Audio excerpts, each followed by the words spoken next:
Lively fair sounds, the grind of the carousel, barkers shouting, laughter rising and falling, animals complaining, the faint sweetness of roasted peanuts carried on summer air. And next up, a little boy from Tupelo, Elvis Presley. The crowd shifts, murmurs, then quiets. A 6-year-old steps onto the stage, his shoes too big, his shirt too clean, a shock of hair falling into his eyes. The microphone towers above him like a lamppost. Someone in the back chuckles. Not cruel, just certain this won't last long. A woman whispers, "He's just a baby. Let him be." He doesn't answer. He just breathes in. A thin, trembling note escapes, pure enough to cut through the smell of dust and fried corn. For a moment, even the livestock pens go still. The laughter dies in the air, replaced by something harder to name. Recognition, maybe, or disbelief. That small voice, uncertain but steady, carries across the fairground, through the humid Mississippi afternoon, and finds a way into every waiting heart. No one claps at first. They just listen. Even the old farmer at the front stops chewing his tobacco and stares, open-mouthed. In that instant, with the sun beating down on a wooden stage, a boy balanced on a chair to reach the microphone, and a silence that felt like the world holding its breath. America changed course, though no one yet knew it. A legend had just taken his first breath. And it sounded like faith. Let us know where you're watching from, and we hope you enjoy the story. The town keeps its breath in the heat, as if even the wind has been told to mind its manners. Boards creak under every footstep. Porch swings draw slow arcs like clocks that lost interest in time. In the red clay yards of Tupelo, chickens scratch, and boys chase them till noon makes them lazy. The only building that seems to stand a little taller is the church, whitewashed and peeling, the bell rope worn smooth by hands that pull it every Sunday till the sound rolls out over the streets like warm water. Folks say there isn't much to hear in a place like this. They're wrong. A boy hears everything. He keeps to the edges, the way a cat chooses a fence line. Brown hair in need of a trim, eyes too large for his face, a shirt scrubbed thin where the collar rubs his neck. He doesn't talk much. Words feel like nickels he ought to save. But when the choir meets, he waits by the open window, pretending to watch the moths bump the glass, while he listens to harmonies lift and settle. It isn't just the notes he's hunting. It's the moment before a voice begins, when a breath fills, a chest rises, and the room tilts toward a sound that doesn't yet exist. He files away those breaths like a secret map. Home is 2 rooms and an anxious radio. The dial drifts and crackles until a blues singer on a distant station threads his way through the static, bringing a story from somewhere bigger than Mississippi. Their table wobbles. The stove steals the air from the kitchen. His mother, Gladys, moves with a careful gentleness that makes even the pots quieter. She works her worry into small chores, smoothing a hem, straightening a photograph, humming as if the tune is the last soft thing in the house. His father, Vernon, tries out jokes that don't quite land and reads the back page of the paper for work that isn't there. He sits straighter when the boy looks at him, as if posture could make a promise. Evenings, the boy lies on the floorboards and listens to the house. Night insects buzz behind the walls. Far away, a dog announces the moon. The radio stutters into a hymn he knows but won't sing along to, not out loud. He presses an ear to the boards and hears the wood answering its own memory of footsteps, as though the floor remembers every person who ever crossed it. He decides a room can keep a tune. One afternoon, the air stunned by thunder, Gladys hums a song while she mends a shirt with blue thread that doesn't match. She thinks no one hears.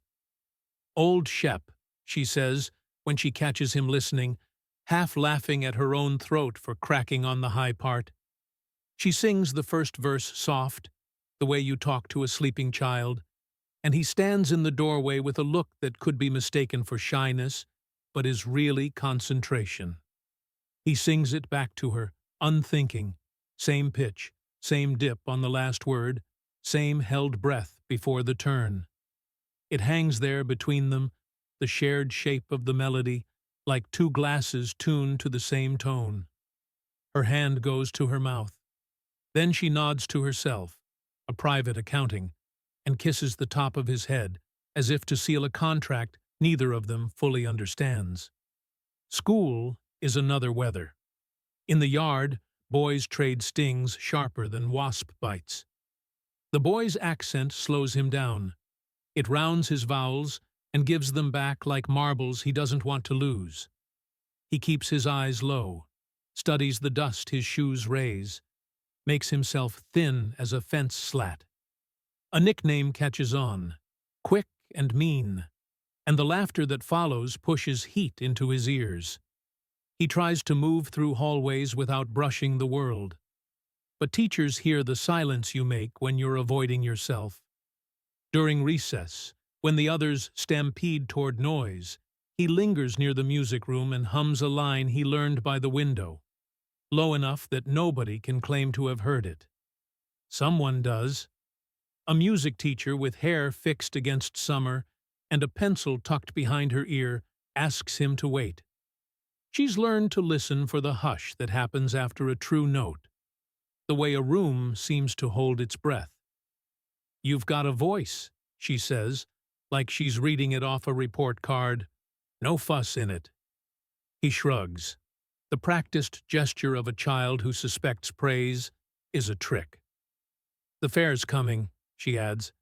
"They'll have a little contest. You could stand up there, sing one song, see what happens." Her tone is light, as if she's suggesting he borrow a book. The idea enters him and stings, sweet and frightening. Gladys hears about it at the sink. Soap suds climb her wrists. She doesn't stop scrubbing. "People can be rough," she says, not unkindly. She knows what laughter can do to a child like a storm does to a cornfield, how it bends what's still tender. "He could wait," she says to Vernon that night, after the boy has gone still in his bed. "He could be spared a little." Vernon picks at the label on a jar and says the world doesn't wait for anybody. And anyhow, the boy won't be alone. He says it as if saying it could make it true. The fair begins to take shape in the boy's mind. Not the Ferris wheel or the livestock pens, those are just scenery. He imagines the microphone, taller than him, the cord like a snake sleeping at its base, the painted boards that splinter under shoes. He imagines the first breath, the one before sound. He practices when no one's in the room, lips barely parted, tasting the space where the note will live. The house seems to lean in, interested. On Sunday the church fills, hats and hand fans, boys in shirts that scratch their necks. The sermon steps from sin to mercy and back again. The organist leaves a note hanging in the rafters for the birds to find. The boy considers the hymn book he doesn't need, the way his chest remembers the rise of Old Shep, the twist of it. He keeps quiet, but his eyes are bright, fixed on the light falling in squares through the windows and laying itself on the pews like warm cloth.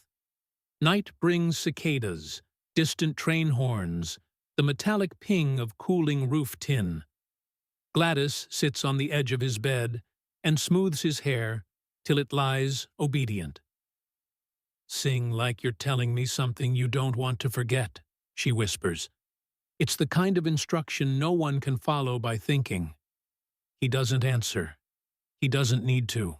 Between them stands the tune, steady as a lamp. Morning will ask for courage. For now, The town hums its small, unremarkable song, the one a boy has been learning to hear. Morning arrives with the stubborn brightness of a coin pressed into a palm, and the house wakes early to make itself presentable. The iron hisses on the stove like a snake in a box, moving over a white shirt that's been laundered thin. Gladys guides the iron along the seams, her lips pursed, measuring each pass as if the cloth could learn good manners from heat. The shirt isn't new, nothing in the house is, but she's stitched the missing button so neatly you'd think it grew there. She hangs it on the back of a chair and dabs steam from the collar with a clean rag. "Let it breathe," she says to no one, though what she means is her boy. He eats small bites of grits, not from dislike, but because his stomach has decided to argue with the day. The radio is off, out of respect. There is no room for extra noise. Vernon ties his shoes twice, then unties them, then settles for a double knot. He offers the kind of grin men use when the ground feels spongy. "If the knees get wobbly," he tells the boy, "don't look at the crowd. Look at me. Or don't look at all." Then, softer, "If the words slip, sing your mama's song. It's yours, even when your head forgets." He reaches across the table and taps a gentle rhythm with 2 fingers. Steady, steady, as if the beat could build a bridge over the nerves. The shirt goes on. The buttons behave. Gladys tugs the tail straight and brushes lint from the shoulders with her palms, then steps back as though she's checking the fit of a much bigger future. She slips a nickel into his pocket for luck and kisses her thumb, pressing the kiss to the edge of his ear. A habit from his toddler days. Nothing is said about winning. The talk is about standing, about starting. The fairground sits on the edge of town where the soil turns to trampled dust. Sound gets there before sight does. Metal clinks, a mule complains, a vendor hawks boiled peanuts in a voice trained to carry. The boy smells sugared dough and hay, wood smoke and motor oil. Colorful pennants tug against their strings like birds wishing north. The stage is a platform hammered together from mismatched planks, its paint worn where thousands of feet have declared their purpose. A single loudspeaker squats on a stand, wired like a homemade invention, ready to make anyone larger than life or smaller than they feared. He takes it in by fragments. A girl throwing a loop of rope and missing. A man in suspenders laughing too loudly. A child crying over a lost balloon. None of it helps. A gulp sits in his throat with sharp corners. A few boys near the fence have already found each other's jokes. One throws a look, curious, then dismissive, the way boys do to keep from admitting nervousness. The MC shuffles his stack of cards, his hat tilted just enough to say he knows everybody and owes none of them a favor. He warms the crowd with easy meanness, poking fun at a shy contestant who just left the stage. Laughter rises, and the boy watches the laughter, not the faces. It looks like a thing with teeth. Competitors line up near a set of wagon steps. He is placed third from the end and sees now how long minutes can stretch when you're counting them. His palms sweat. He wipes them on his trousers and tries not to stain the carefully ironed knees. Gladys tells him to drink from the paper cup of water he's been ignoring. He holds it, but doesn't lift it. His fingers leave scalloped dents. A rooster crows from somewhere it shouldn't be, and people chuckle as though the county brought its sense of humor in a crate. A girl with pigtails goes up and recites a poem, forgetting the last bit and starting it again. The MC makes a gentle quip this time, the kind with sugar in it, and the girl escapes in a flurry of applause. Then a boy older than him sings a war song, not quite on pitch, but loud enough to cover doubt. The audience gives him claps that mean, "Thank you for trying," and shifts in search of shade. Every minute scrapes the inside of the boy's chest. He decides, for one wild second, that he can walk away. Nobody will be angry. They'll take the path home and say he wasn't feeling right. He imagines his room, the safe smallness of it, the way sound behaves there. He can feel the turn in his legs before he makes it. That's when his mother touches his wrist. Just 2 fingers, no squeeze. He looks up and finds her eyes steady as a shelf. She doesn't plead, doesn't bargain.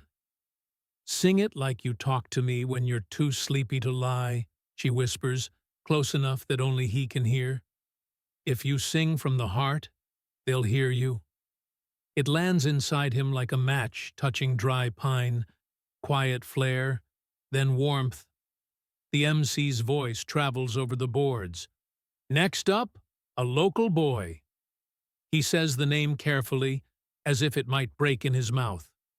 The world seems to push him toward the steps. His feet obey a rhythm older than fear. The boards give under his weight and release with a soft, complaining note. It is louder up here. Even the air has size. He reaches the microphone and finds it, as promised, taller than his nose. The MC fetches a chair from the wings, jokes about not charging extra to borrow it, and sets it by the stand. The boy climbs onto it and feels the stage from a new height, a thin quiver running through the wood into his ankles and up to his teeth.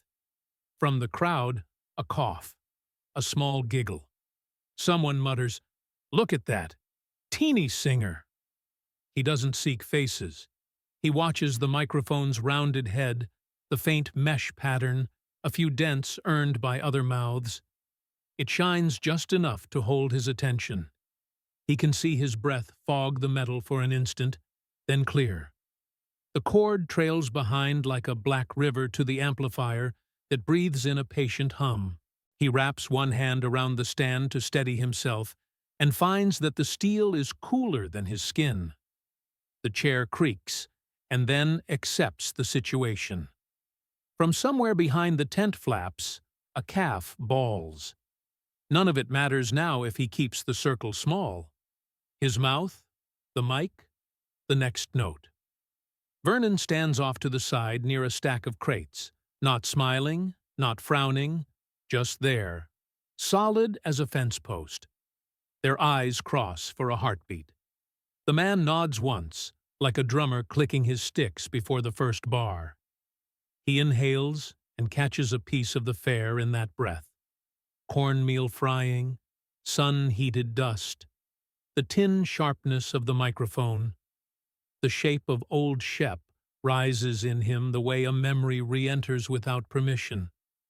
He doesn't summon it. It arrives, complete, as if the song has been waiting all morning for permission to speak. He swallows. His tongue touches the top of his mouth to find the first consonant. His shoulders settle. The racket in his chest quiets, not gone, but lined up behind him. A flick of wind skims the flags strung across the midway. The MC retreats to the side, hat pushed back, eyebrows raised like he's betting against a storm. The boy's world shrinks to the space between lip and metal. He understands that he has a few heartbeats to make a promise to himself, or break one. He chooses the first. The breath he takes has length and purpose. It is the only decision this size he's ever made. The noise of the fare falls away, not because the place grows quieter, but because he stops offering it his attention. He leans a fraction closer, enough that the mic picks up the softest part of his tone. For a suspended instant, the stage is a dock, and he is stepping off into water, trusting it to hold him. He opens his mouth. The first word gathers, a small, precise thing carrying more weight than anyone looking would guess, and the moment that will set the rest of his life in motion, unseen by those who aren't tuned for it, stands ready, patient as a held note waiting to be given a home. The first syllable leaves him like a secret released, small and clean. and the speaker folds it into something larger. The mesh head of the microphone vibrates under his breath. The wire hum settles, then disappears beneath the tone he sets. He doesn't push. He lets the line carry its own weight, the way a creek carries a leaf. The fair keeps moving. Somewhere a game barker rattles his prize list. Somewhere a cow answers noon.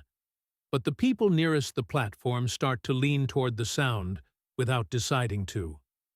He shapes the opening verse as if he is retelling something that happened yesterday and has not stopped happening. He never looks for approval.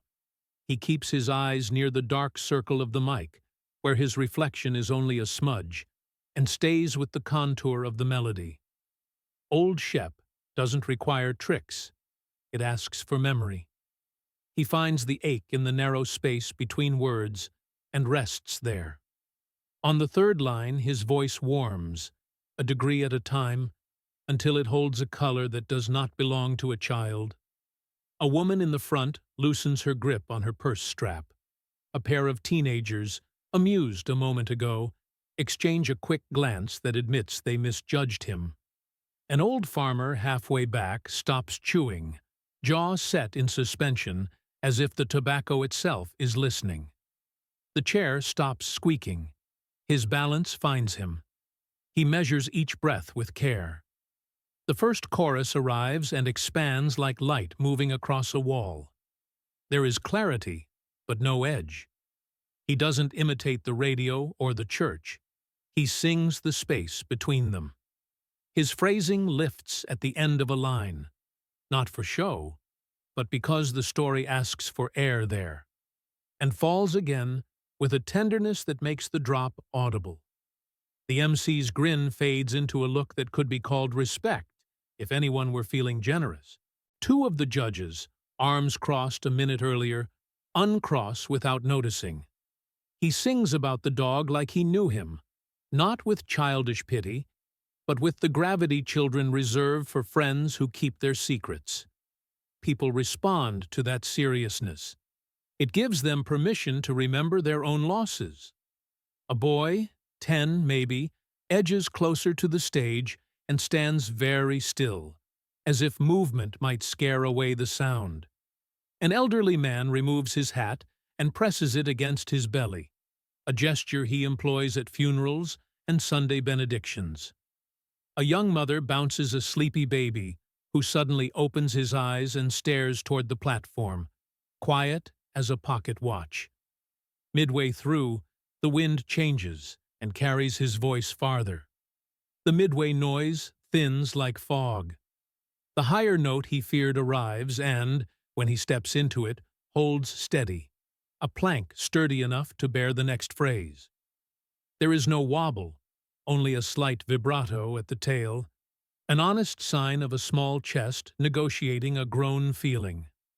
A girl wipes her cheek with the side of her hand, embarrassed by the wetness there. A man at the edge of the tent reaches for a flask and doesn't uncork it.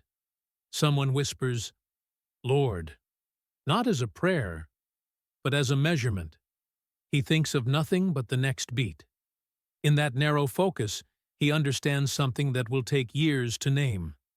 Sound can make a room behave, even a room made of sky and dust.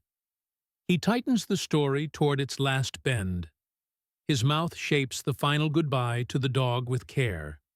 Consonants softened like steps taken over a sleeping floor.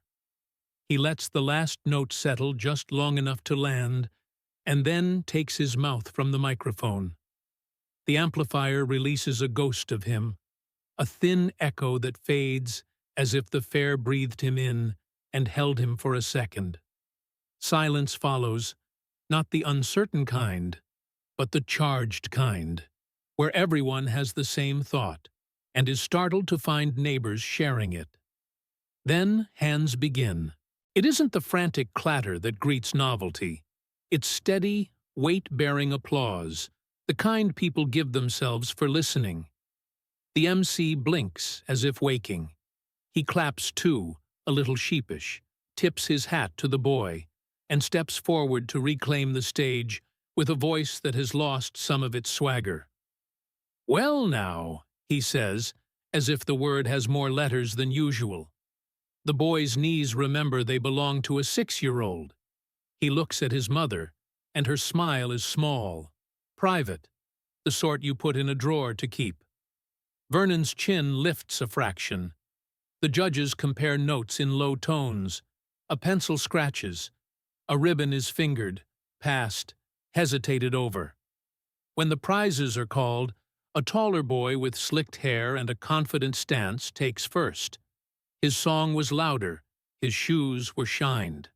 The ribbon looks right on him, and the crowd approves. The boy feels the smallest ache of disappointment, then lets it slide. He knows what he came for, and he has already touched it. Second prize goes to a girl who played the fiddle like she had somewhere to be. The MC clears his throat and says there's a special mention for our young gentleman, drawing out the words with theatrical affection that now sounds honest. "A voice like that," he says, "ought to remember today." He tucks a crisp $5 bill into the boy's palm, folding the small fingers around it so it won't flutter away, and produces a bright ticket from his vest pocket. "Ride the carousel on me," he adds, to a smatter of cheers. "One round to hear how the world sounds when you're higher than the dust."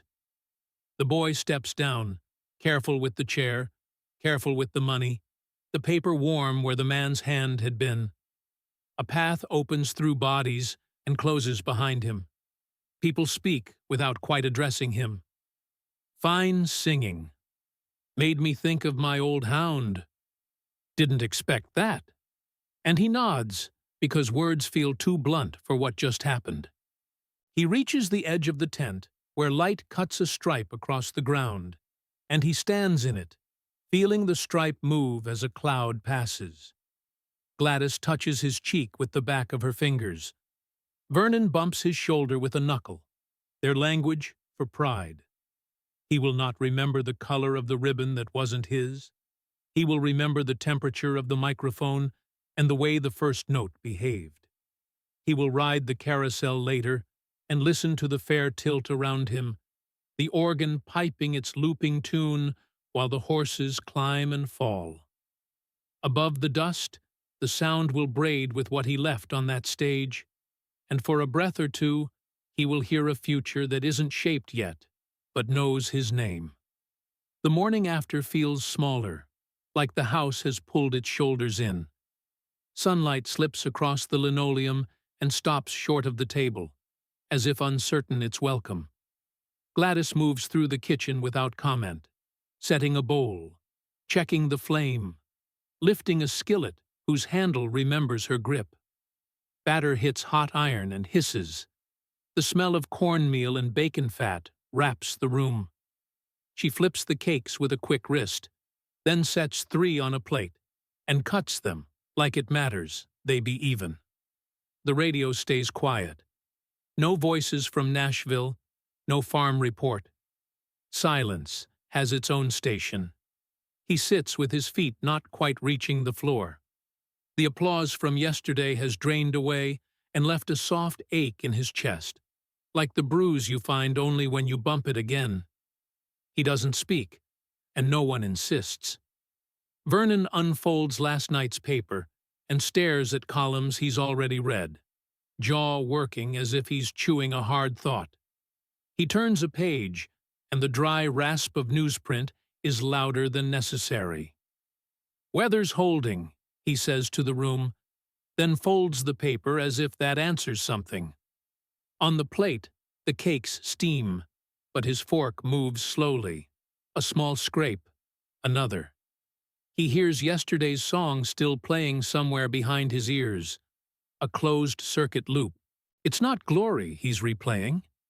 It's the feeling just before the first word, the stepping into air you trust to hold you. Gladys watches him for signs, fear, pride, restlessness, and finds only quiet. She pours syrup in a thin brown ribbon and touches his shoulder with the back of her fingers. "Eat while it's warm," she says, and he tries, because pleasing her is a habit older than memory. By the time he reaches school, the playground is already threaded with noise. A cluster of boys spot him, and a grin snaps between them like a clothesline. "Sing us the dog song," one calls, not cruel exactly, but eager for sport. Another barks twice and slaps his knee. He lowers his eyes and keeps moving. Teasing isn't new. It just has different words today. He slips inside and stands at the edge of the classroom door, waiting for the bell to save him from being a target. The teacher he likes best, the one who hears between sounds, intercepts him near the cloakroom. "You did well," she says, the compliment simple, not packaged with sugar. "We've got a short assembly Friday. If you'd like, you could do that number." She makes it an invitation, not a dare. He looks at the scuffed floorboards where someone's drawn a hopscotch grid in chalk. The idea of making the whole school listen makes the air feel tight around his ribs. He shakes his head once, quick. "Not this time." She nods, as if refusal is an answer she expected. "Door stays open," she adds, and returns to her room without marking down the moment as a loss. Recess brings the same games, the same hierarchy of quick feet and quick mouths. He leans against the sun-warmed brick and watches dust whirl up in tiny columns from running shoes. A boy tries to mimic his singing, high, nasal, mocking, and the others laugh. He fixes his attention on the distant ring of a hammer from a house going up 2 streets over. Rhythm is better company than defense. When the bell calls them back, he's grateful for sums and spelling, the clean kind of tasks that don't ask what you're made of. Afternoon leans toward evening, and he walks home slower than usual, counting cracks. The neighborhood has sounds he can map with his eyes closed. A screen door that squeals the same note. A dog that objects to bicycles. An engine that misfires at the 3rd turn. He turns the last corner and finds his father on the porch, hat in hand, facing a man in a coat too heavy for the weather. The man holds a ledger like a weapon you can't see until it's too late. Words arrive in hard little clumps. Amounts, dates, the math of trouble. Vernon's voice is low, respectful, edged with a worry he can't sand down. "End of the month," he says. "I said I would." The man taps the ledger with a fingernail and leaves a thin dent in the paper that might as well be in the air. The boy stops before the steps and hangs back in the yard where the grass gives out to bare earth. Adults don't like their children hearing numbers they can't fix. Gladys opens the door halfway and stands without crossing the threshold. Her hands are clean, dried on her apron, and she holds them still so they won't show anything. The man in the coat promises to return. He descends the steps with the ledger tucked like a baby. The porch boards remember his weight and complain. Inside, the house is careful. Vernon sets his hat on the table and misses the center. It tilts and spins once, then settles. "We'll manage," he says, to his wife, to his boy, to the walls. He doesn't look at either of them while he says it. Gladys nods, not agreement, but alignment, and puts coffee on, though it's too late for coffee, because doing a thing feels better than not. The boy takes his place on the floor, where the boards have grown familiar with him. He stretches out, ear pressed flat, and listens to the home's private orchestra. The tick of the mantel clock, the simmer of something that doesn't quite boil, the metallic click of the stove expanding and cooling. His mouth opens before he knows it, and a thin thread of melody slips out, barely there, something he's carried from the fair without deciding to. He keeps it quiet, for him only. In that small sound, the room becomes larger. The corners relax. The story of the song has changed. It isn't about dogs or ribbons. It's about finding a space where voices don't push. The worry on the porch was a kind of weather. He can't stop it from coming, but he can choose where to stand when it does. He hums a second line and lets it run into a third. Even the clock seems to fall into tempo. Later, after the dishes stack and the lamp is turned low, Gladys pauses at his doorway. "You don't have to be brave all the time," she says. He nods in the dark because agreeing takes less breath than telling the truth. When the house sleeps, he whispers a few notes to keep the night honest. The day after applause ends in a quiet that isn't empty anymore. It's a room he's learning to furnish. Somewhere in the near distance, numbers are marching toward them with straight backs and hard shoes. He has nothing to meet them with but a voice. He discovers that might be enough to make a path through. One steady phrase at a time. Sunday gathers people the way a magnet gathers pins, drawing them along dusty roads toward the white chapel with its paint blistered by summers. The bell rope works under a deacon's hand. Each strike rolls into the trees and out again, and even the sparrows pause between chirps. Inside, the air holds heat and starch, and the faint sweetness of hair tonic. Fans printed with funeral home advertisements flap like quiet birds.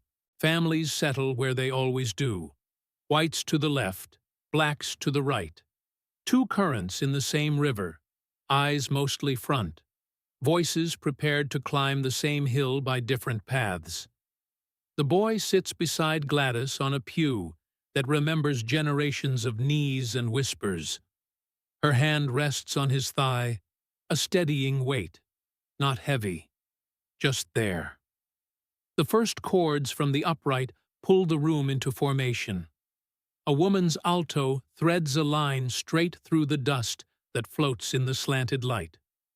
When the full choir enters, the sound rises from chest and belly, not just throat, and the timbers of the roof answer with a wooden hum. He's heard gospel on the radio, but radios don't carry the warmth of breath or the scrape of shoes as people stand when they can't sit any longer. A man 2 rows up tries to hold himself together, then gives up and lifts his palm as if catching something invisible. The preacher's voice rides the music like a canoe on a swollen stream. "We weary, but we wait," he says, and the organ nods under him. The boy doesn't sing. He listens with his whole face, eyebrows lifted, mouth parted, as if trying to taste the sound. He notes the places the melody leans, and the spots the harmony bolts itself to the floor. When the chorus repeats, he maps every bend and rests it in his memory as carefully as his mother folds a clean sheet. Gladys notices the tremble in his knee and squeezes once. She knows the difference between fear and awe in a child. This is the second one. After the benediction, folks drift into the yard, blinking at the glare. Conversations start in low gears. Weather, yields, who had a baby, who lost one, and notch upward when laughter arrives. The boy slips around the building to where the choir lingers by the back steps. Close up, they look like regular people again, collars wilted, bobby pins loosening their grip, sweat darkening cuffs. He waits, hatless and skinny, until an older tenor with silver along his temples notices him. The man's shirt is tight across the shoulders in the way of someone who has carried crates as long as he's carried tunes. "How you make it sound like that?" the boy asks, the words tumbling together but clear enough. He gestures vaguely toward the sanctuary, toward a feeling he can't name without breaking it. The tenor chuckles, amused not by the question, but by the hunger in it. "Son, we ain't singing," he says, voice soft like worn leather. "We praying with what the Lord gave us. You lay your trouble on a note, and you ride it till it sets you down someplace kinder." The sentence lands in the boy like a nail set true. The man studies him a second longer, then digs in his pocket, and pulls out a single guitar string, coiled tight, bronze, catching the sun. This one's seen better days, but it still knows its job.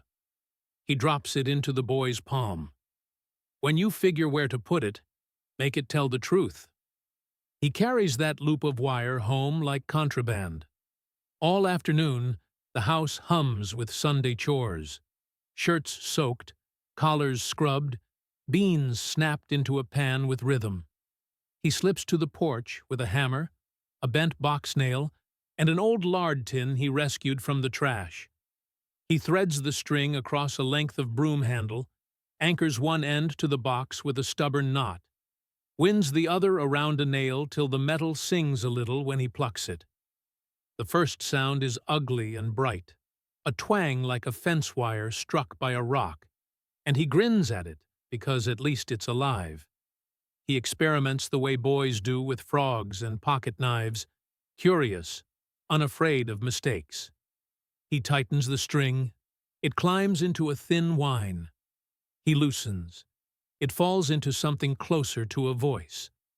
He learns, without being taught, that sound depends on tension, on how hard you ask it to behave. His thumb raises a red line where it meets the wire, and still he works, moving the makeshift bridge, tapping the box to hear what part answers longest. He slides the back of a spoon along the string and discovers a moan he recognizes from the churchyard, the aching blue of it. From the kitchen, Gladys calls his name and then lets him be when he doesn't answer right away. She has seen this kind of concentration before, when he lined up bottle caps by color for the pleasure of order. Vernon steps out, wipes his hands on a rag, and watches from the top step without comment. Fathers know when to speak and when to keep their counsel. The boy catches his eye and lifts the contraption. "It'll do for now," he says, as solemn as a craftsman. Vernon nods, not at the object, but at the tone that claims responsibility. Evening brings soft air and the rattle of cicadas tuning themselves. He sits with the box in his lap and coaxes the hymn's contour from one string, one finger, one stubborn hope. He finds the interval that makes his chest tighten and repeats it until the room learns it too. When his voice joins the wire, it's not performance, it's practice wrapped around prayer, the kind no one taught him. He keeps his volume low, as if not to wake whatever in him is sleeping and needs careful rousing. Later, when windows glow up and down the street and the day loosens its grip, he coils the string back into his pocket for safekeeping and lays the box by his bed. He can feel the slight thrum still traveling through the wood, like a heartbeat finishing a race. The tenor's words turn over in his head. Don't sing, pray. And he understands for the first time that a song isn't a trick you do to a room. It's a place you take people, even if that place is only wide enough for a boy and his mother to stand. He falls asleep with two sounds layered, choir and wire, and a certainty new and soft. Someday he'll own more than one note, and when he does, he'll make them carry somebody besides himself. Winter comes shyly to Mississippi, more a thinning of warmth than a true cold. On Christmas Eve, the sky sits low and colorless. Breath doesn't smoke, but it carries a little farther. The Presley's tree is a branch in a coffee can wrapped with paper saved from flour sacks, its ornaments buttons and two glass baubles that survived other years by luck. Gladys has folded the day into neat corners, swept floorboards, a pie coaxed from scarce sugar, a ribbon pressed flat with the same care she gives to bills. The boy has been reading a hand-me-down catalog until the pages shine where fingers lingered over bicycles. He can see himself on one, streamers, a bell, the quickness of it eating up blocks. When he closes his eyes, the vision rolls on without him. Morning unfolds modestly. The package on his chair is wrapped in brown paper that used to be around meat. It's long, not tall, and light in a way that argues against wheels. He knows before the string loosens. The paper comes away, and a smell reaches him. Fresh wood, glue, the faint sweetness of varnish. The box is plain, the neck narrow, the frets too shiny. A guitar, the kind a store clerk would call starter, rests in the crook of his arm like it belongs there, even while his disappointment hovers, undecided. His face betrays him for a second, and Gladys sees it. She sets a hand to his cheek before he can apologize for wanting the wrong thing. "We stretched," she says, voice gentle, not pleading. "Figured it would carry you farther than 2 wheels." Vernon clears his throat as if to second that, though the numbers that made this morning possible are still rattling around in him. They walk to town because the day needs an errand to make it official. Tupelo Hardware's bell over the door gives its little metal yelp, and heat from a stove at the back pushes against the cold that sneaked in with them. The counter wears its years in nicks. Behind it, racks hold tools like tidy threats. 2 guitars hang above a shelf of nails, the kind of inventory that suggests a store prepared to fix anything. A clerk with sleeves rolled and a pencil behind his ear looks up, reads the situation in one glance. Boy, instrument, mother who wants to be sure about a purchase you can't return to a layaway account. "Picked a fine friend," he says, lifting the guitar as if he's shaking hands with it. He tunes by ear, quick little twists that bring slack wire into line, and shows the boy how a string finds its job when you ask the right way. "Left hand here, make a little doorway for the sound," he says, easing fingers into their first clumsy shape. He presses the boy's wrist until it's straight. The chord comes out lumpy, then truer the second time. "G," the clerk names it. "You can walk a long road on that one." He slides to C, back to G, and then D like a man pointing out towns along a river. The progression is simple and feels like something the boy has known without calling it by its government name. "775, the clerk tells Gladys, writing it in cautious figures on a slip as if a number could be kind. She nods, lips closing on the exhale, and counts out the money she collected in patient weeks, coins that warmed in other pockets before reaching hers. The clerk pockets the bills and adds 2 felt picks, as if a holiday requires a little extra. Outside, the air tastes like iron. The boy carries the case home as carefully as folks carry wedding cakes, not for its cost, but for the sound inside it, waiting its turn.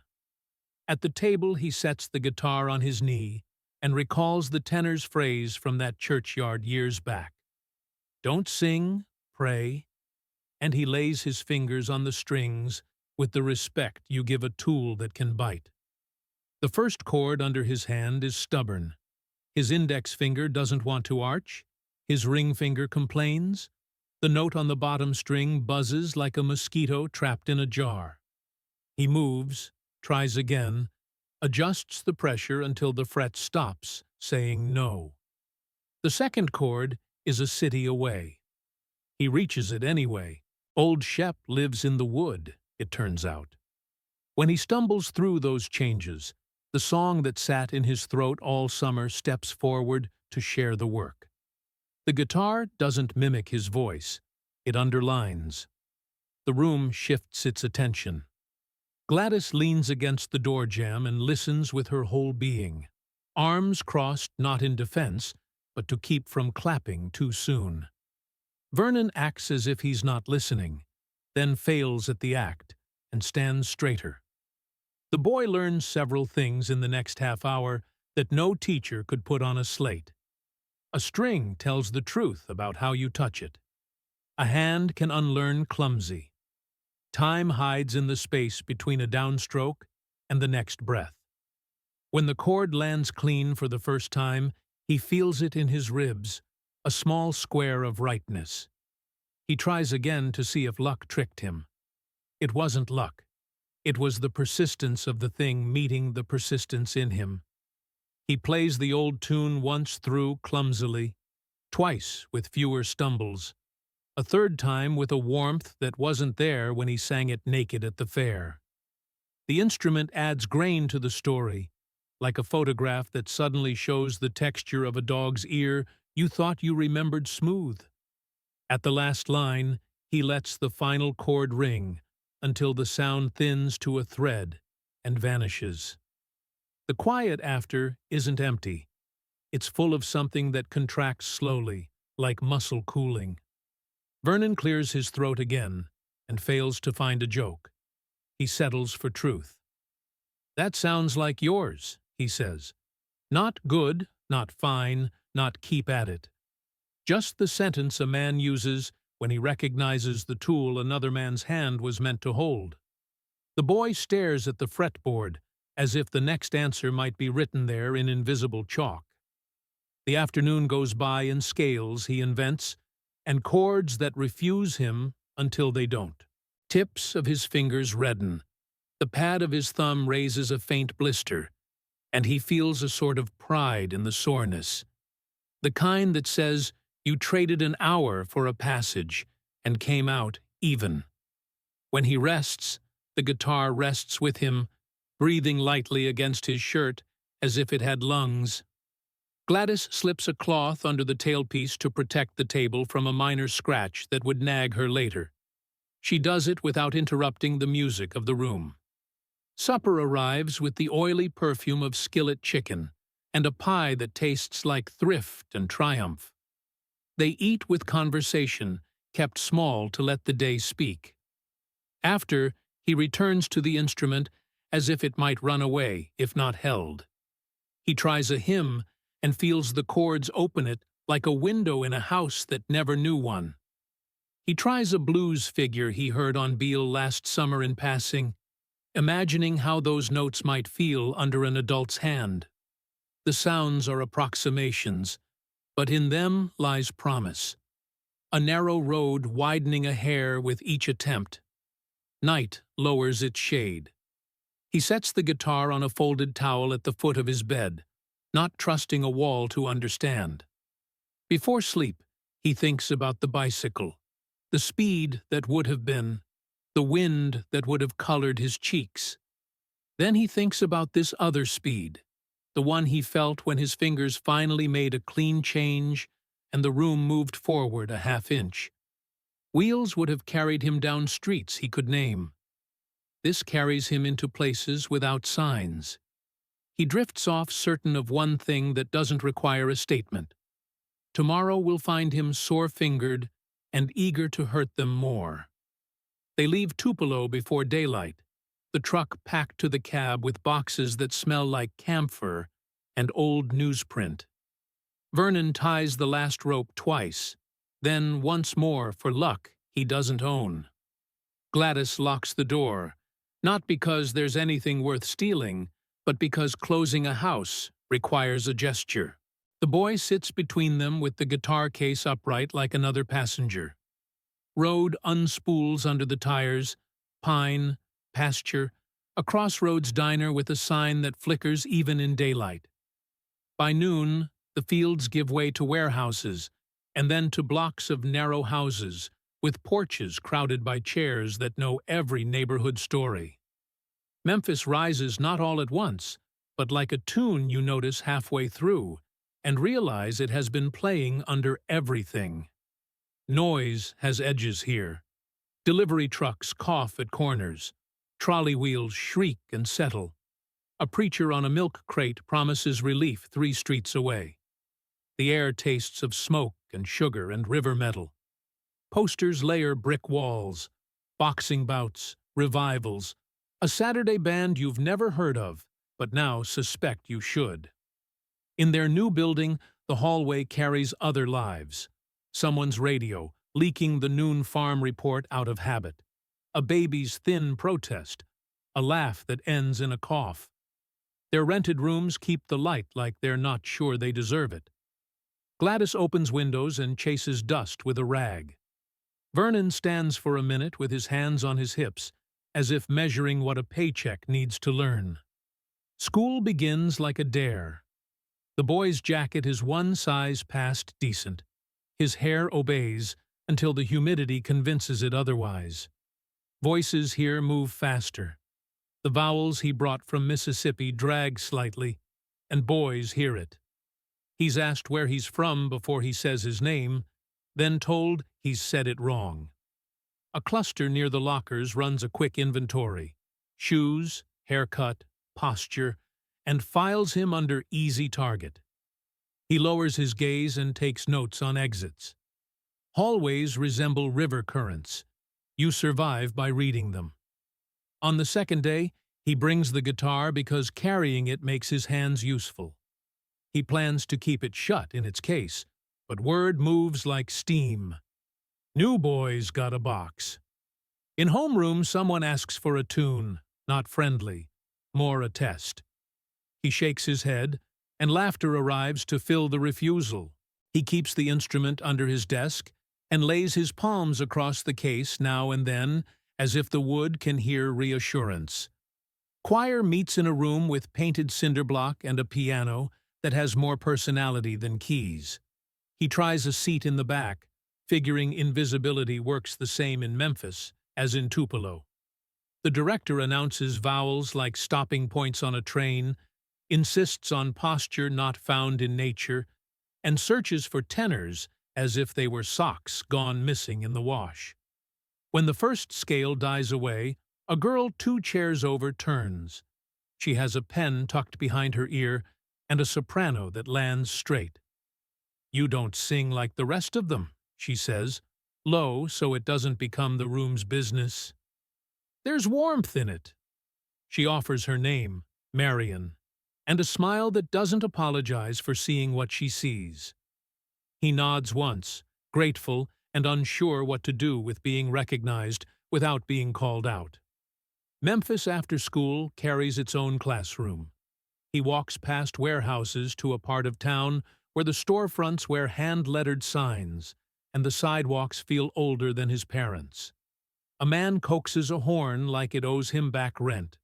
A woman sells catfish from a window and keeps time with her foot. On a corner he stops, rests the guitar on his knee, and tunes by habit while the street decides whether to care. The first chord loosens his shoulders. He tries a hymn, then a little run he stole from a blues record on a neighbor's radio. He doesn't sing loud. He doesn't need to. Sound takes its place, and so does he. People don't crowd him. They orbit. A porter on his way to Union Station pauses long enough to tilt his hat. A pair of girls share a paper cone of hot peanuts and listen with faces that won't surrender a smile, but don't leave. A woman with hands work-scarred throws a penny not at him, but near him, as if paying to keep the song around. When the copper hits the case's felt, his chest does a small, surprised expansion. He's being answered in currency and attention. Both are new. The city's roughness is never shy. 2 boys no older than him drift close and call him country, stretch the word until it covers him like a too-tight shirt. He packs the guitar and moves along. You learn early not to argue with a place that has more elbows than you do. He chooses another corner farther up, not fighting, just giving the day a different angle. There he plays a slow thing that could be prayer or regret, and the city softens a notch. Coins come not in a shower, but in patient taps. A nickel, then quiet, then a dime that looks like moonlight got tired and lay down. At home he lays the money on the table without counting it first. Vernon grins in spite of himself, narrow, startled, proud. Gladys pretends not to fuss, then fusses anyway, cleaning the coins with a damp towel as if hygiene could turn them into paper. Supper runs easier on nights when the table earns its keep. After, he practices while the hallway radios sort out their stations. He's learning how to braid church and street. One hand keeping order, the other hand smudging it until the sound feels like a lived-in room. Days settle into a rhythm that doesn't ride smooth, but keeps moving. He dodges teasing the way a cyclist reads potholes. Marion nods when they cross. Once she says, "Don't let them put you in a small box." Simple words, but the kind that survive use. At lunch, she hums a note near him, and he finds the third above it before knowing he means to. "See?" she says, satisfied, as if a proof has been completed. He tucks the moment away with the coins. On Saturdays, he edges closer to Beale. Not the bright heart of it yet, but the fringes where light leaks from doorways and musicians smoke between sets. He stands far enough back to avoid being a problem and close enough to steal with his ears. Men twice his age bend guitars into human sounds. A pianist turns the room with his left hand. The boy observes what the songs do to people. Shoulders drop, jaws slacken, eyes find middle distance. He doesn't imitate, he collects. The first rain in their new city comes hard, and then leaves the streets rinsed and shining. He finds a dry spot under an awning and plays to sidewalks that throw his notes back at him with a silver edge. A streetcar coasts by, and a child presses her palm to the glass as if to keep the sound. When the conductor rings the bell, it falls into his measure exactly once, and for a second he feels in step with something bigger than weather. He tells Marion about the coins only when she asks how the weekends go. She says, "That's not small," and means it. Then she tells him about a church downtown with a choir that doesn't split seating on Sundays, where the sound is so big you think the building might lift. He files that bit under "someday." For now, he has a corner that knows his shape, and a case that proves strangers noticed. Night in Memphis brings heat that clings and dreams that argue. He sleeps with the guitar close enough to reach. In the dark, he sees two maps, one of streets and one of chords, and both are starting to make sense together. The city is not kind, exactly, but it offers chances if you stand where chances pass. He understands without drawing conclusions that his voice belongs to more than one place now.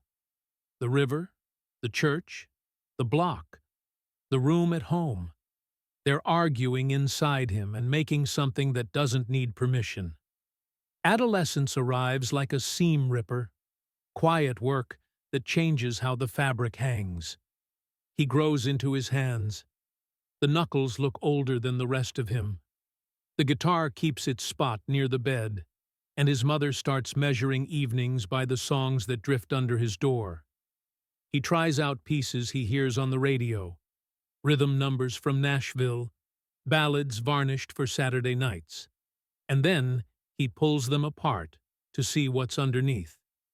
Chords are no longer just shapes. They have temperature. He finds a voicing that makes daylight feel farther away and keeps it for evenings when the house is tight with worry. Vernon listens without comment, a man clocking the reliability of a tool. Gladys hums harmony when she folds shirts, her voice catching the threads he leaves in the air. He wanders farther from home on Sundays after dinner, past barber shops with striped poles turning slow, past barbecues that smoke like they've been thinking all day. He aims for a chapel in a neighborhood where he is an obvious visitor and makes himself small at the door. No one turns him back. The sanctuary holds heat and the smell of hair pomade and starch. The choir rises, and the first chord from the piano is not an invitation so much as a door swinging wide. Voices follow that chord with their full weight, not prettied, not careful. The rhythm section lives in stomps and claps that pull the pews along. When the leader calls, the room answers with its whole body. The boy is used to hymns that walk. This singing runs. He stands near a pillar and lets the sound wash him, not moving, storing what he can. A tenor lifts a line that sounds like pleading and victory in the same breath. A woman 2 rows up surrenders a cry that isn't pretty and doesn't want to be. The sermon stitches scripture to street wisdom, and the organ folds itself around each sentence. He feels a heat behind his ribs that isn't shame and isn't pride. It's hunger, pointed and clean. After the final amen, he waits by the steps while people laugh and argue and greet each other like they survived a long crossing together. The tenor from the choir, a man with a limp and a smile that shows a gold tooth on one side, lights a cigarette and notices the boy taking up as little space as possible. "You the one been standing under that pillar 3 Sundays in a row," the man says, not unkind. The boy nods. "I'm just listening." The man studies him a second. "I hear you listening. You white as a cotton sack, son, but you got something turns toward the fire." He taps ash and adds, "Don't make the mistake of singing like you borrowed it. Sing like it cost you." The sentence settles into him, heavy and welcome. He carries it down Beale on a warm evening when the shop windows throw rectangles of light onto sidewalks. He keeps to the edges, doorways, alley mouths, where he can see without being the story. Music leaks from clubs with names repainted so many times you can read the history under the latest coat. A guitarist in a window plays a line that sounds like the train yards at midnight. The bassist answers as if disagreeing and agreeing at once. A drummer's brushes whisper against the snare like someone smoothing a sheet. In a corner room, a singer works a slow blues with a patience that breaks people before it saves them. The boy memorizes the way the crowd leans as one organism, the way time stretches to make room for feeling. He isn't supposed to be here. The city has rules that aren't written, but might as well be carved into the curb. He knows them. He knows also that the yearning in his chest is stronger than fear most days. He watches hands, how a thumb anchors the beat, how a pinky travels to a note you'd swear wasn't on the neck. He files away the angle of a wrist, the lift of an eyebrow that tells the pianist to delay the resolution half a heartbeat. He doesn't steal licks. He studies their logic. One night, a uniformed man notices him under an awning. The officer isn't loud. Danger seldom needs volume. "You lost, boy?" The polite part is a courtesy that carries warning. "No, sir." The man's gaze moves over the guitar case, over the boy's Sunday shirt. "This ain't your block." The boy swallows the explanation he wants to give. That music brought him here the way a smell can bring you to a kitchen. "Yes, sir." The officer's hand makes a small gesture, not quite a wave, more a correction. The boy backs away, not offended, not brave, just alive. He turns the corner and feels shame and anger rise like twins who don't look alike. He walks until the feelings thin into thinking. Back in his room, he picks the guitar without turning on the light. A riff he heard at the club tries to come out. He can't copy it straight, so he lets it find his hands. The shape he makes has the church's insistence and the street's sway. It doesn't belong to either place entirely. He rides that feeling until it gives him 4 bars he trusts, and then looks for where they live inside Old Shep, the first song that taught him how a story sits on a melody. He refuses to decorate it. He tries instead to tilt the rhythm, shift the center of gravity so the words drop a fraction later. The tune takes the change like a house learning a new owner's habits. School hears fragments of these experiments when he's cornered into playing. A boy calls his sound wrong, and a girl says, "That wrong feels right." Marion listens with her head cocked, as if catching a frequency others miss. "You're mixing things," she says. "Don't stop." He nods because permission matters when you're out on a limb, and because she says it without making him a mascot for anything. On a Saturday with heat sitting thick on the street, He goes farther down Beale than before. A doorman gives him a look that tallies age, color, risk. The boy doesn't argue. He sets up across the way, outside a pawnshop window full of trumpets and wedding rings that forgot their vows. He plays soft, a hymn folded into a shuffle. The first listener is a boy younger than him, with skinned knees, who plants himself cross-legged and stares at the moving hands. The second is a woman with tired shoes, who stops for one verse and nods like she's found a place to rest a burden. The third is a musician coming off his set, who stands with arms crossed and a half-smile that isn't mocking. When the boy finishes, the man says, "You listening right? Keep your ears open and your mouth honest." That night, the cop doesn't show. Or maybe he chooses not to see. The city pulses on, indifferent and generous by turns. The boy walks home with 2 dimes and a certainty that lives under the skin. The sounds that claim him don't ask permission from fences. They meet in his chest, whether the world wants to hear that meeting or not. He lies awake and feels the conflict like weather shifting. 2 winds crossing, making trouble that might become rain. He doesn't try to settle it. He knows better than to rush weather. He is not planning a career. He is trying to resolve a question that doesn't fit words. How to tell the truth about the ache in his voice without pretending he invented it. In the morning, he will carry groceries for a neighbor and play on the stoop when the light gets long, and an old man with a cane will shuffle closer and say, "Don't smooth it out for folks. Let the rough do its work." Advice arrives from unlikely mouths. He saves the pieces. When he returns to the mixed-seating church a week later, the tenor grins to see him again. "Back for more?" "Yes, sir." The man claps him on the shoulder. "Then sing when you can't help it. Don't sing just 'cause it's your turn." The boy takes the words like medicine that tastes bad and works. He hums along under his breath, not loud enough to be a problem, just enough to keep the line from slipping away. Walking out into the bright afternoon, he understands he's been given a map drawn in songs.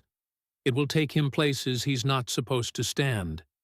It will also bring him home by a road no one else sees. By 18, he knows every rut on the delivery route by the way the steering wheel knocks against his palms. The truck smells of creosote, dust, and the faint copper of warm wire.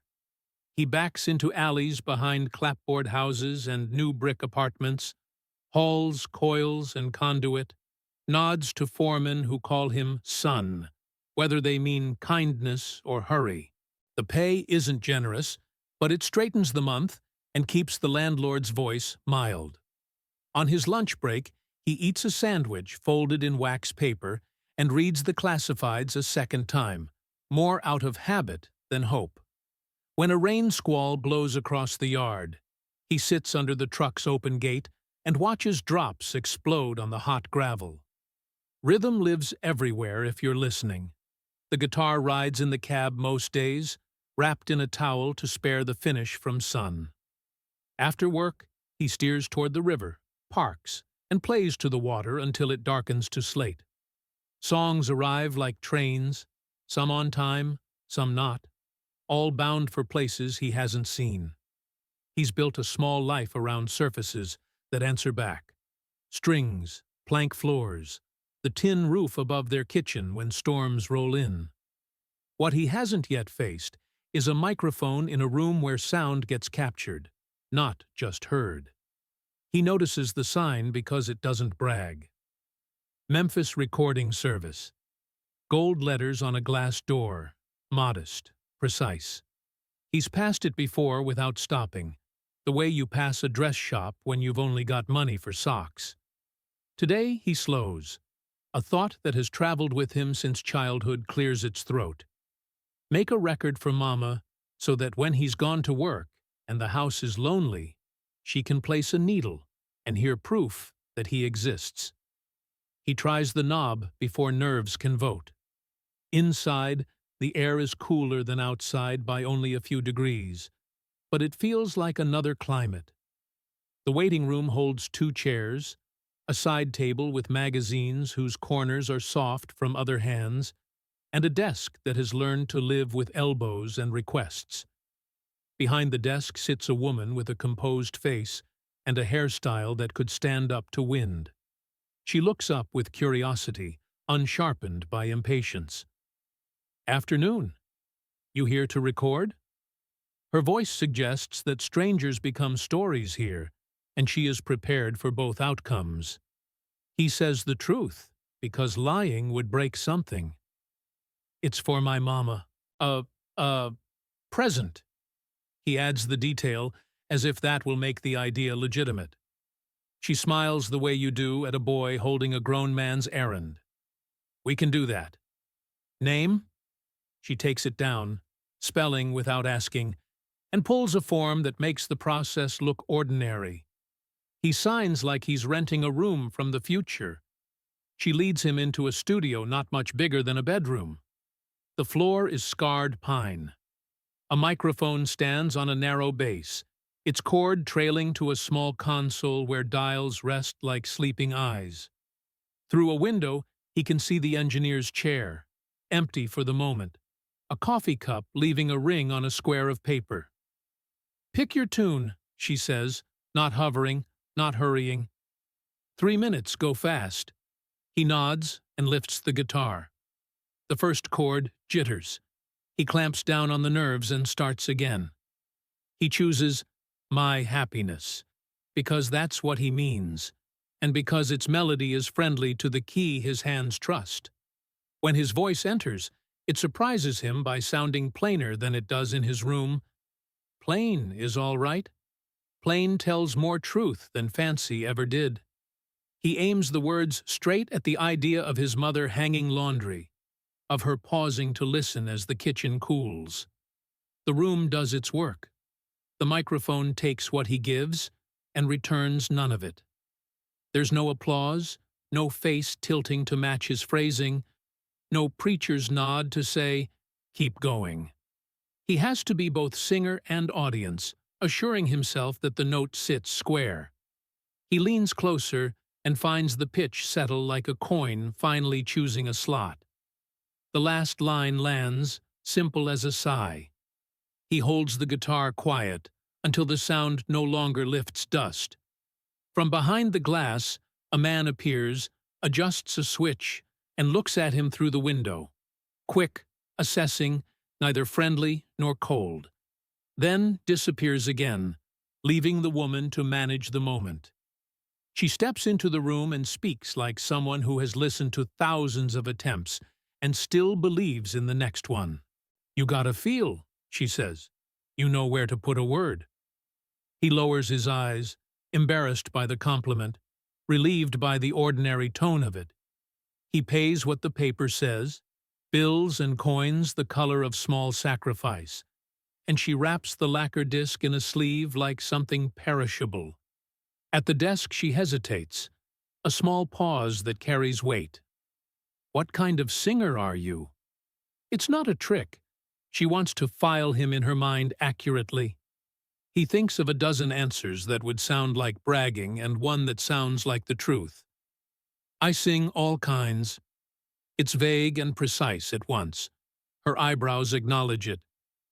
"Sometimes that's the kind a town needs," she says quietly, almost to herself, as if placing a bet no one else has noticed. She writes his name on a card in neat letters and tucks it in a little box crowded with other names that came through, hoping for a sound they could carry out. He steps into the hallway, retracing his path, but not in the same skin. The sidewalk heat hits. Street noise resumes its little wars. The record under his arm has weight out of proportion to its thickness. He imagines the turntable at home and the soft rush before the music, the way his mother will pinch up her smile at the first phrase as if trying not to spill joy. He also imagines, without language, the desk woman placing his card where it won't be lost. He doesn't know the man behind the glass will listen again after supper.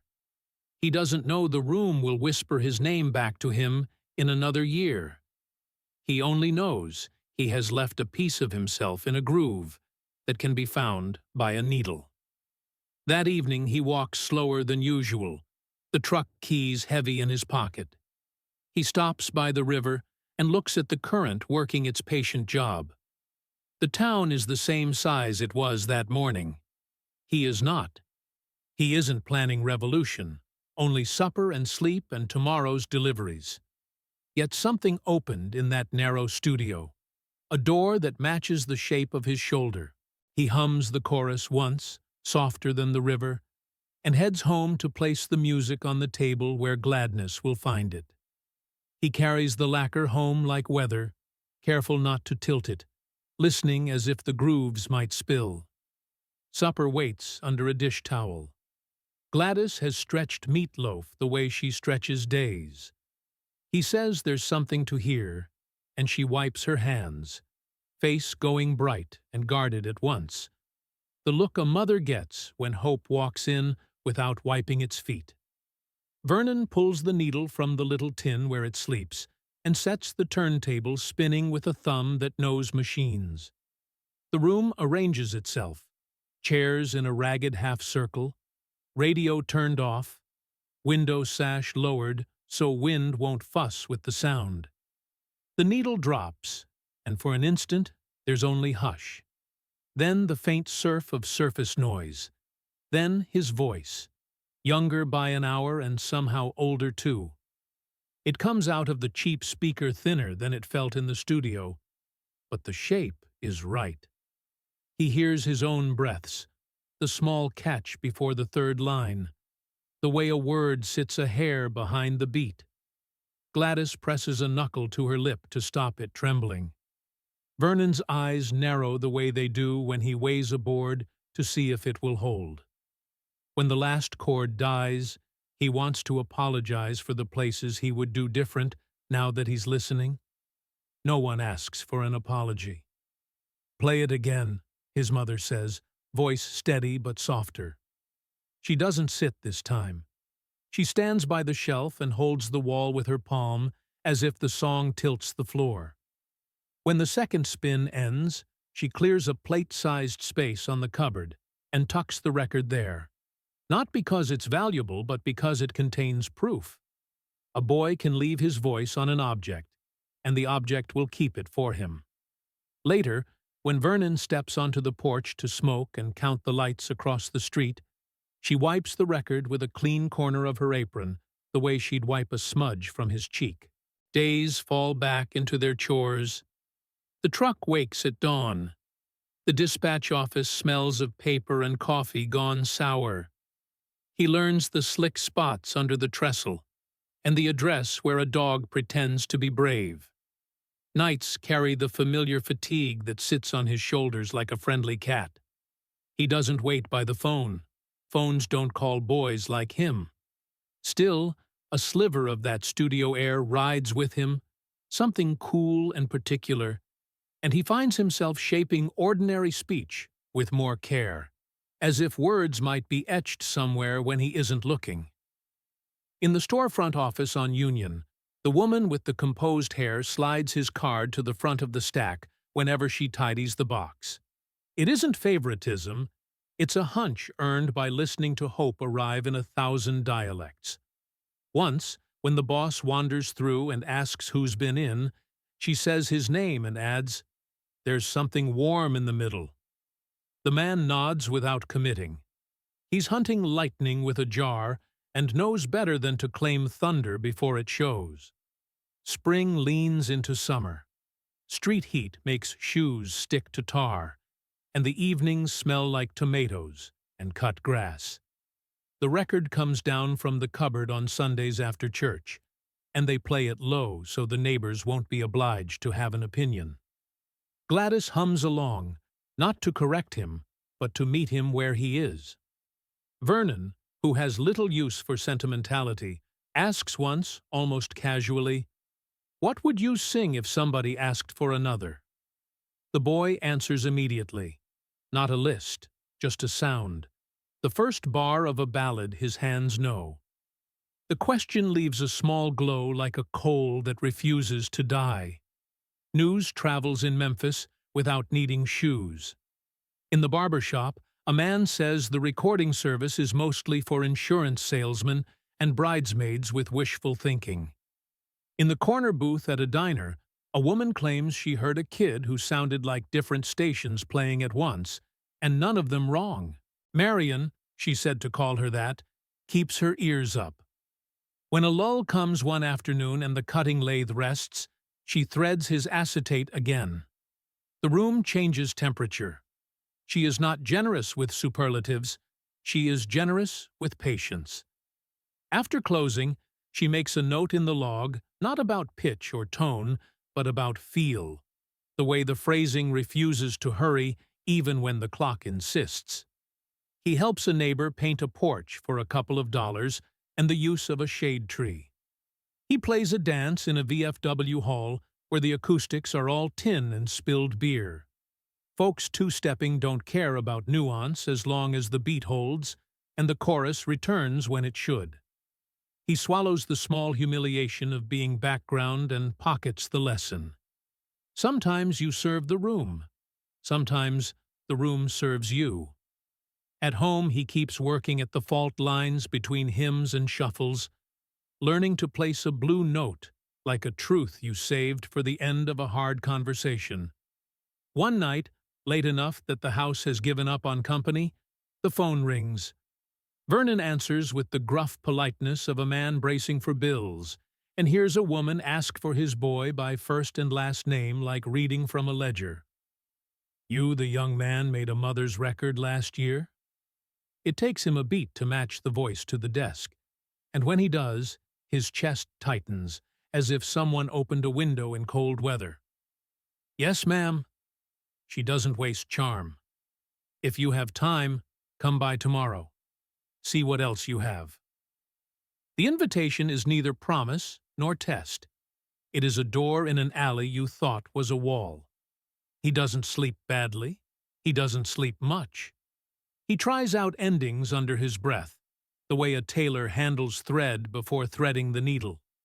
Morning finds him early at the shop door, polite hat in hand, ready enough to say, "Thank you," even if the outcome is simply another 3 minutes captured for a cupboard. The boss is in today, a man with a face made of skepticism and curiosity, the mix that keeps a place like this alive. "What kind of songs you like?" the man asks. The boy lists a few: ballads, a spiritual turned soft, a hill tune, and then stops describing and starts singing. The first take is too careful.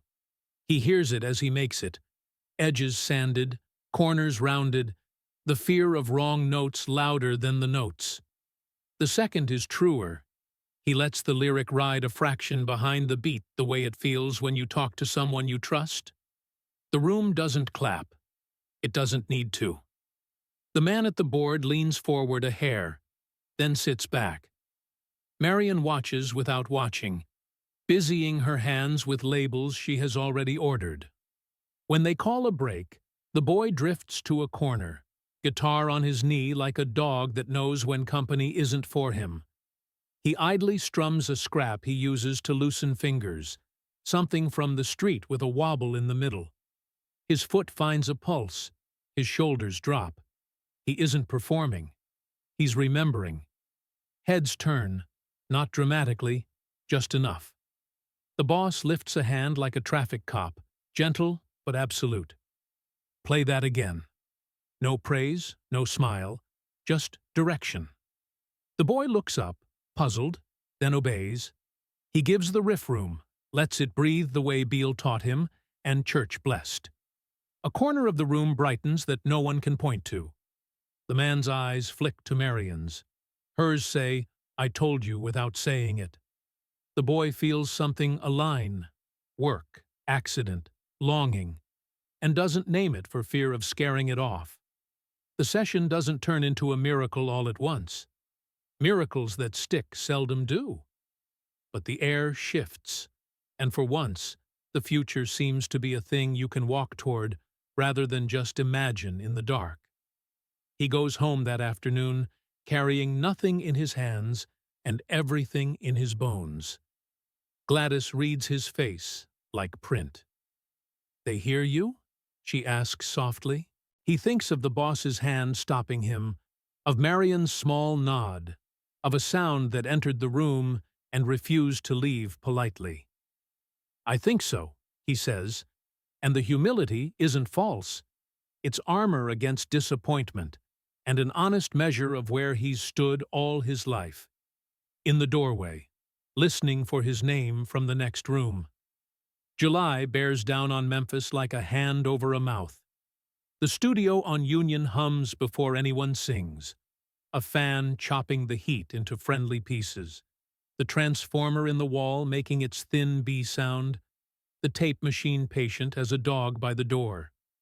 He's been back enough times that the front room doesn't make his palms sweat, but the live room still does. Mr. Phillips has an engineer's squint today, sunburn across the bridge of his nose, a cigarette traveling between 2 fingers and a chin. Miss Kiesker moves in orbit, labels, pencils, dates, her neatness the scaffolding that keeps hope from collapsing under its own weight. 2 other men arrive carrying cases scuffed from union halls and dance pavilions. Scotty Moore sets down a hollow body like it's part of his arm, and shakes hands with unhurried confidence. Bill Black lugs a doghouse bass that makes the room look smaller by comparison, and grins the way men grin when they are about to try something they don't mind failing at. They've rehearsed a few times in Scotty's front room, trying to see whether the kid with the tremble in his voice can sit inside tempo and not get knocked over. He can. He also keeps throwing in little turns that make Scotty raise an eyebrow, not in warning, but in interest. They start with ballads, because ballads look good on paper. Harbor Lights refuses to stand straight. A country waltz droops like laundry on a damp day. He holds pitch.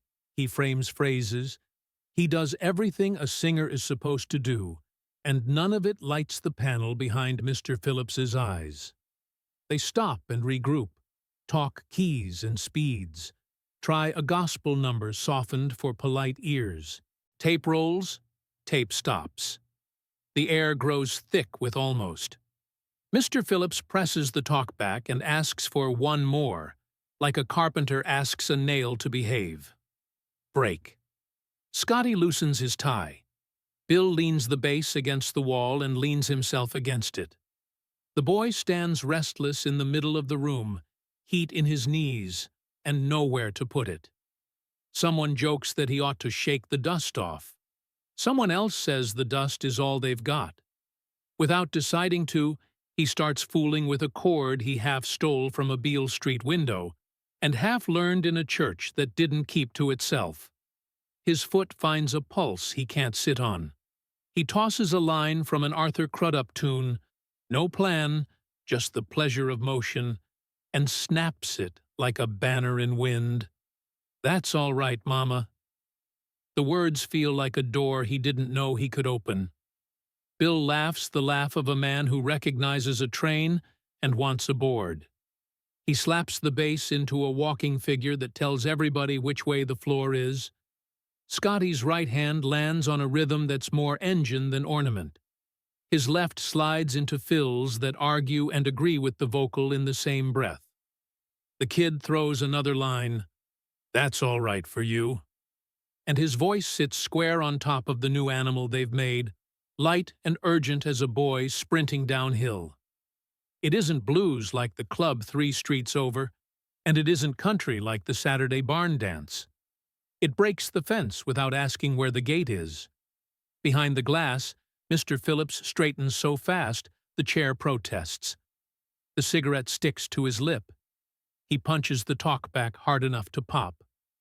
Whatever that is, do it again from the top. No lecture on mic distance, no sermon on intonation. Just a man who has chased a rumor his whole working life and suddenly hears feet in the hallway. Miss Kiesker's pencil stops mid-scratch. The tape machine spins. A red light settles into purpose. Count off. No, they don't even bother. The count is in Bill's hand, in Scotty's right wrist, in the boy's heel hitting the floor on the offbeat. He sings like he's grinning with his whole chest, and somewhere in the second verse he does grin for real, because the sound rushing around him lifts rather than drags. He tosses a throwaway, "Any way you do," and hears Scotty answer with a bright little lick that tastes like sunlight on chrome. He holds back on the vowel the way the street taught him, then snaps it forward, the way the pulpit allowed. The bridge arrives by surprise and brings with it laughter that belongs in the take, not outside it. They stop because you have to stop somewhere. Silence doesn't fall. It hangs, startled, looking for a place to sit. Through the glass, Mr. Phillips does not move for one beat, two, as if any sudden gesture might scare a shy animal. Then he exhales the way men exhale when a stubborn bolt breaks loose. "We might have something," he says, and the sentence is less triumph than careful possession. Miss Kaisker writes the title with a question mark, and then, after a second, a period. They go again to catch a cleaner first line. They go again to see if lightning follows instructions. Each take keeps the looseness that made the first one breathe. On playbacks, the boy hears a version of himself that sounds familiar and new, a voice that kept its softness and found a spine. Bill points at the speaker with his bow, like a man showing a friend a newborn's face. Scotty just grins wider, as if to say, "I'll be..." Near 9, when the room smells like dust and sweat and a little luck, Mr. Phillips makes a call.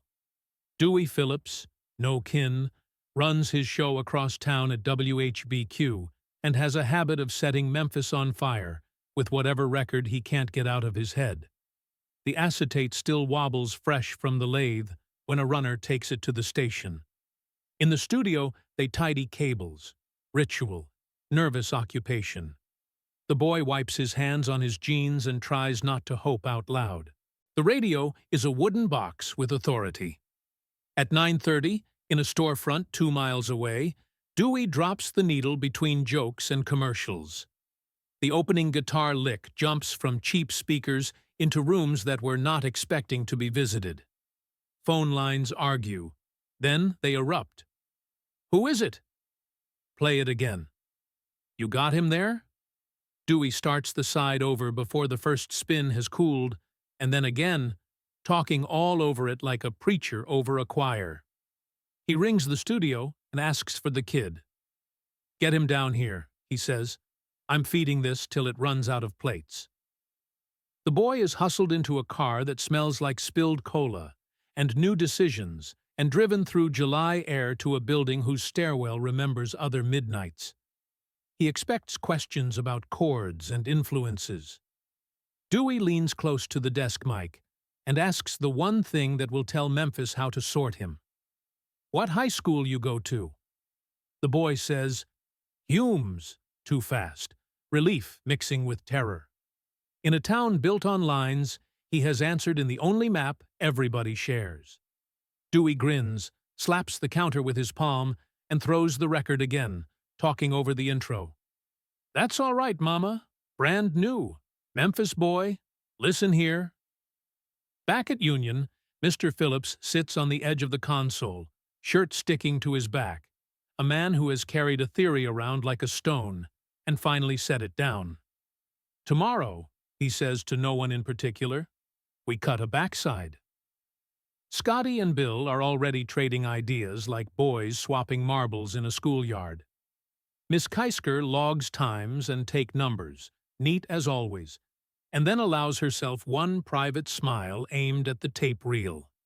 The kid stands outside under the crooked star of the bathroom window and listens to cars pass, to the tin roof ticking cool, to his own breath trying to catch up. He thinks about the fair in Tupelo, and the microphone that was too tall, about the church where hips and harmony made the same argument, about the street that taught him a note could bend without breaking. He isn't crowned. Nobody hands him a new name. He gets a ride home, climbs the steps quietly, and sets the guitar where it won't fall. Gladys meets him in her robe, eyes asking and then lighting when he nods.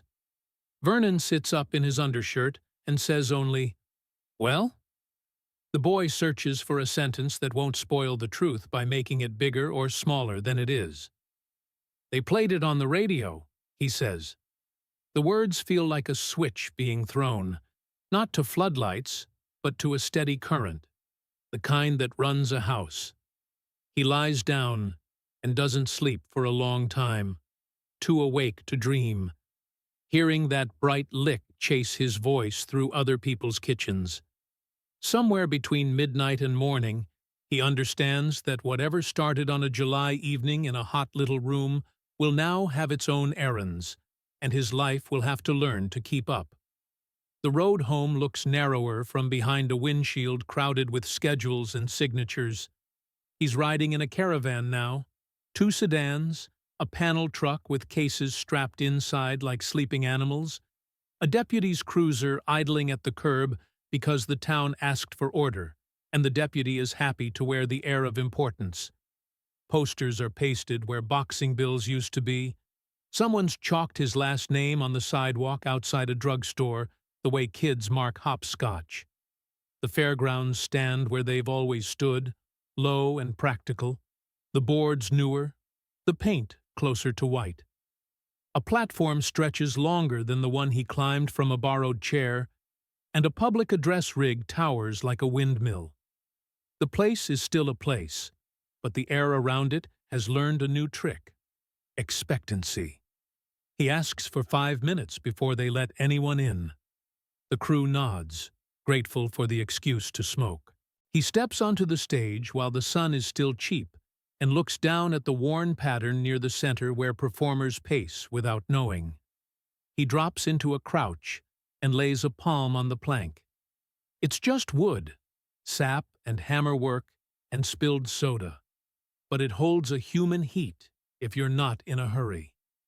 Somewhere behind him, the organ of the midway coughs through a scale. For an instant, he is a boy again, with his knees unsteady, and the microphone smelling like coins. He hears it as clearly as if someone had dragged the past forward by its sleeve. The name called, the small laughter, the first note finding a home in a cheap mesh head. A tech snaps, switches, and the speakers thud their little hearts awake. He runs a sound check for the crew, quick verse of a barnstormer, a grin into the echo, a riff for the man at the board to catch. Then, while the men fiddle with dials, he angles the mic closer and tries a different thing, a low verse of the dog song, barely letting it leave his mouth. Nobody asks for it. Nobody would think to. He does the first stanza like reading a letter to himself. The line about friendship finds the same slot in his chest it did when he was small. He stops before the chorus and clears his throat into the empty grandstand. Enough ghosts summoned. Crowds arrive the way rain does. First a rumor, then a sprinkle of faces, then a living weather. Hats, paper fans, fried dough, cotton candy stretched like clouds, boys pretending they aren't counting girls, and girls pretending the same, men from the plant in their good shirts, women who brought the good earrings out from a box, children on shoulders. The deputy warms to his job. Vendors call. Photographers check their bulbs. The noise builds until it resembles surf. He feels the muscle memory of the first breath settle in him, the measured entry to a note, the way your back straightens not by decision, but by duty. When the show opens, the band punches daylight into the air. Guitar and slap bass have learned each other's pulse. The drums talk without stepping on toes. He steps to the mic and gives the room the bright thing it came for. The shout breaks wide. The bleachers tilt forward as if pulled by a rope. Some scream, some laugh, Some fold their arms as if to say, "Prove it." He does, cheerfully, not as a salesman, but as a host, inviting the whole county to a party he hopes they'll brag about later. He doesn't throw away the quiet, though. Between the rushes, he threads small talk that sounds like front porch talk. Thanks folks whose hands picked cotton and ironed shirts and carried babies in heat like this. Midway through, when sweat has glued his collar to his neck and light has turned the dust into glitter, he dials the band down with a palm and asks for a chair. The stagehand looks confused. There's no chair on the set list, but fetches one anyway. He sits, not to rest so much as to lower his height to the boy he was.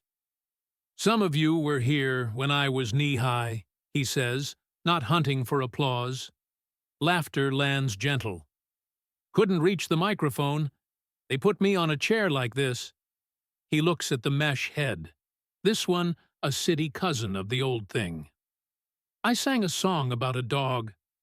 Enough folks nod to tell him memory keeps good books in this town. He doesn't sing it all.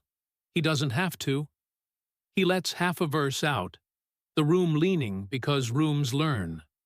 On the line that once made a farmer stop chewing, he hears an older man in the third row clear his throat sharply and look at his feet. He steps away before sentiment tips the cart. The band slides back in, and the fairground remembers how to dance. Backstage, between numbers, he drinks water from a paper cone that collapses as he crushes it. Marion, still filed under her proper name by newspapers, while DJs call her by her first, stands near the curtain with a clipboard and a smile she doesn't spend easily. "You kept the hush," she says, which is praise of the highest order in rooms where noise makes the money. Mr. Phillips is there too, acting blasé and failing admirably.